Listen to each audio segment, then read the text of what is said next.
Binyagan ka nung bata ka, anong pagpanganak mo, sanggol, nabinyagan ka, ano ka na, Katoliko ka na. Turo po sa amin dati, si Kristo ay Diyos. Yun po ang nabigyan siya ng respeto, pagpapahalaga sapagkat siya po ay Diyos. So, syempre, doon naman kami pinalaki, kaya lahat po kami talaga, kaming magkakapatid, hindi po kami pwedeng kumain na hindi nagsa-sign of the cross, nagpapasalamat, hindi pwedeng hindi kami magsimba. Ang natatandaan ko po, kasi yung ipinamulat sa amin, ay itong krus po. Sinasabi ng mga pare na talaga itong krus, talaga itong simbolo ng kaligtasan. Yung lahat ng tao doon, dinadalhan namin ng maliit na Santo Niño.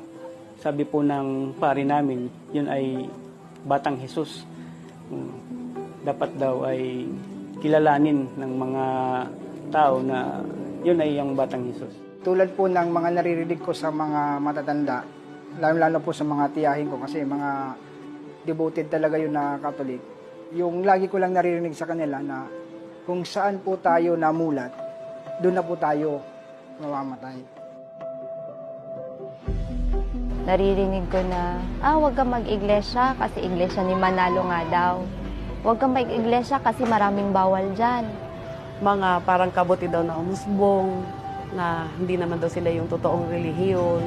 Pag nag-iglesia ka daw, aalamin nila kung magkano yung kinikita mo sa loob ng isang buwan. Tapos sisingilin ka daw nila ng 10%. Iba raw na reliyon, papasok sa loob ng kapilya, hindi ka na makakalabas. Bata pa po ako, lagi po akong dumadaan sa kapilya ng Iglesia ni Cristo. Lagi po akong nakatingin.